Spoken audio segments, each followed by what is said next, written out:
426. That's the number of friends that I have on Facebook. Some of those people are acquaintances I've met over the years. Some are co-workers, some are high school friends, and some are classmates I've had over the years. Do I have 1,426 friends? Absolutely not. That number is more like less than 10 if you don't include my family. Facebook is dangerous, distracting, and not a replacement for face-to-face conversation. If I were to ask you how many friends you have on Facebook, would that relate anywhere close to the number of friends you have in real life? Friendship used to have a deeper meaning than just meeting somebody and getting their name. You used to have to meet them and develop a friendship before you became friends. In our modern society, all it takes for you is to meet somebody randomly and boom, you're friends on Facebook. In today's time, we are missing out on the human connection that we need and that we crave. The success of Facebook makes it obvious to see how our times are rapidly changing.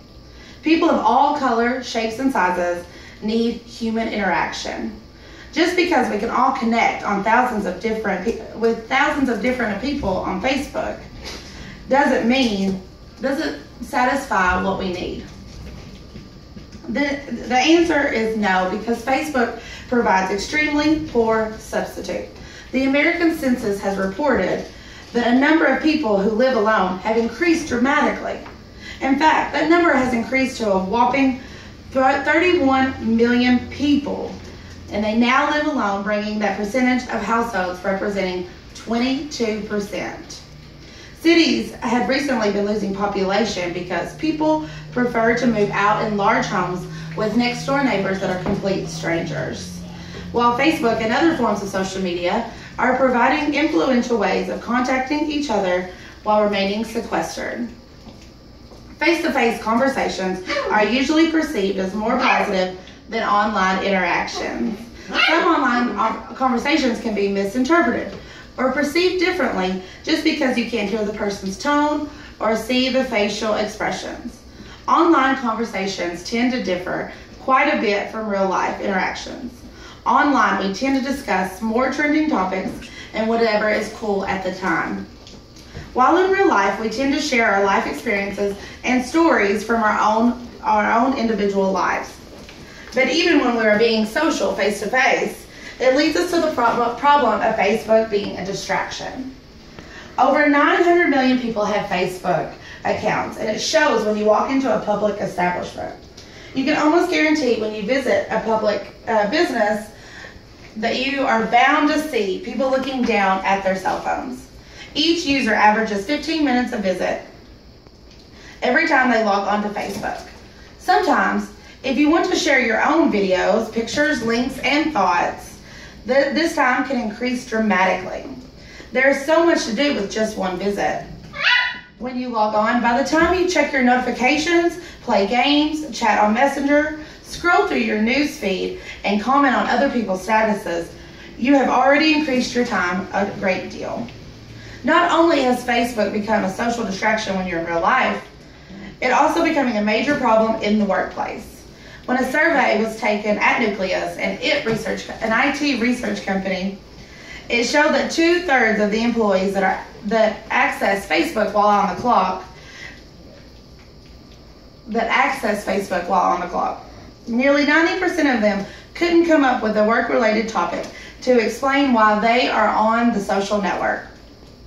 This survey has showed us production has decreased 1.5% overall.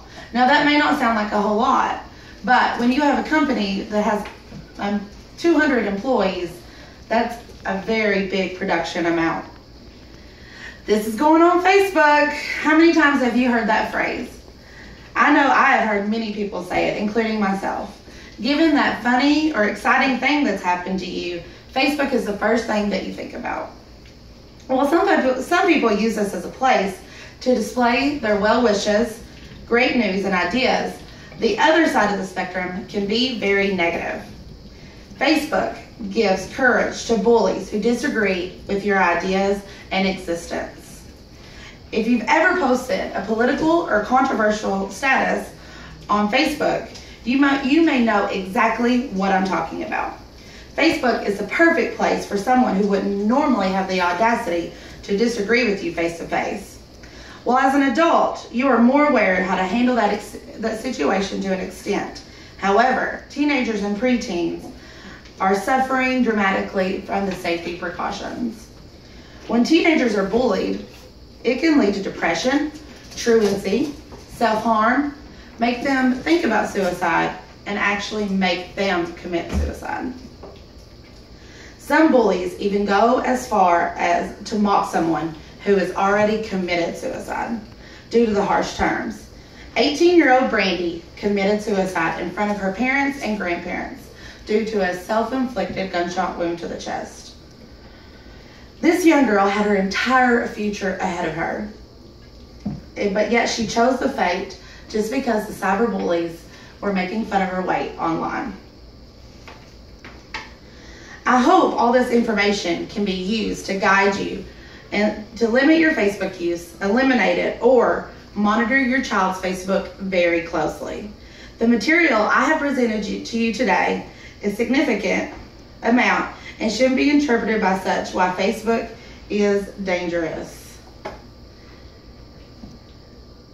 It is also distracting, and it's not to be used for replacement for a face-to-face conversation. I believe that the solutions to these problems can be fixed when we start with ourselves. Please monitor your child's Facebook and get out of the house or put the phone down and talk to a friend face-to-face. Thank you. 6 minutes.